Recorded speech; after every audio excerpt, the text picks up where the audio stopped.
Morning video diary. As you can see, I'm back home in Nottingham today. I went to London yesterday to have a neuropsychological assessment at the clinical neuropsychology department of the National Hospital for Neurology and Neurosurgery, which is where I receive my clinical care for Huntington's disease. So sort of trek out to London and back. So the tests with the neuropsychologist were so it's a series of sort of thinking and reasoning and memory tests. So for instance, I was given a story, I was read a story, and then I had to recount the story in much detail as possible, remembering as much of it as I could do. And then I was asked at several points during the assessment to recount the story, see how much I'd read it, I could remember. Likewise, I was given a sort of a complicated technical diagram to copy down, and then I was asked to redraw the diagram from memory, and again at several points during the session asked to do it. I was sort of given a series of little slides showing scenes, and then told to put them into the right order. I think the scene happened. I've sort of given a whole series of words, and then told to remember ones. Trying to recall as many of the words as I could do, and likewise faces. I was given a whole series of faces to remember, and then again tried to remember shown some other faces. Some I'd seen, some I hadn't, and I had to remember the ones that I'd seen.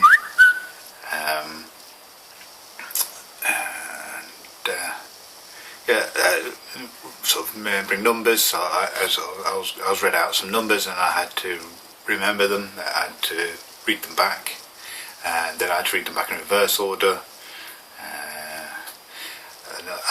Another test where I was sort of given a key, like an encryption key. So for the numbers 1 to 10, each of the numbers had a symbol, and corresponding symbol with 10 different symbols, and then I was given a big list of all the symbols, a sheet full of symbols. I had to go through and write the numbers, corresponding numbers down for each of those. Then quite a difficult one. I was given a series of words which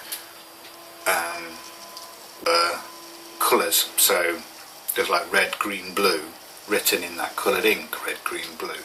Then I had to go through and just read them out, and then I had to do the same sort of test, but this time they're all in a different colour.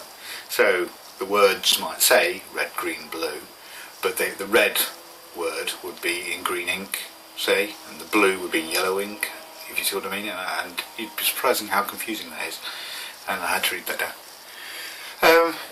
As an outcome of that, the psychologist told me that she could take a while to process that, but he said she's got to formally process the information and my results, and pass it on to the clinical neurological team that are looking after me, and they'll use that information to see which specific skills are impaired by HD, or which of my symptoms that I'm currently experiencing are due indirectly thanks to lack of sleep, and maybe the sleep needs more treatment.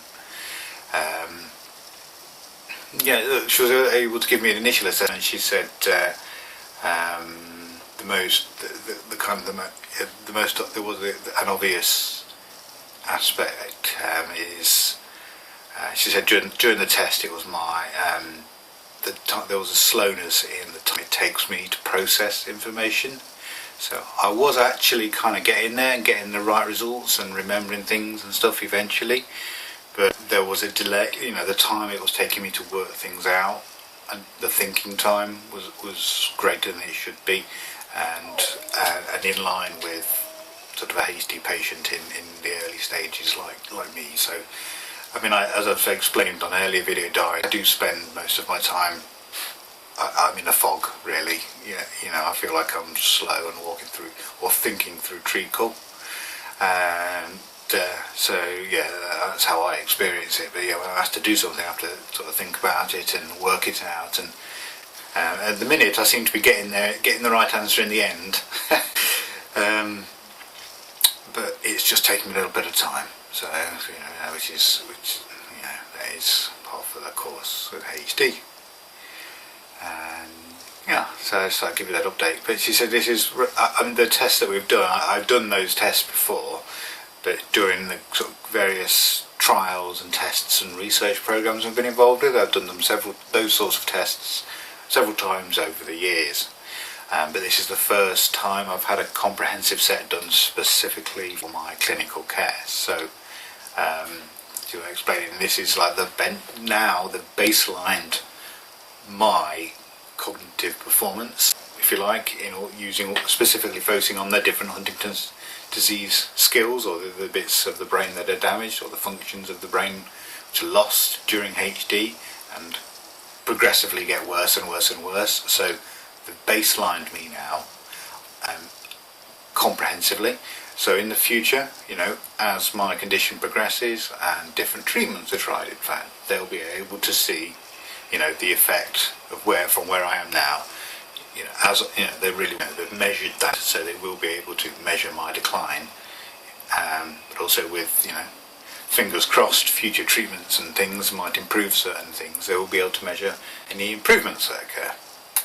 So there we go. So yeah, it took about an hour and a half, and I was, and then I came back. So it was like I spent a couple of hours on the train getting down there, and had my little tests and stuff, and spent a couple of hours going back. And yeah, so yeah, a bit tired now, just recovering from that, but it was okay. That's not bad. You know, I'm used to going to London and stuff. So yeah, there we go.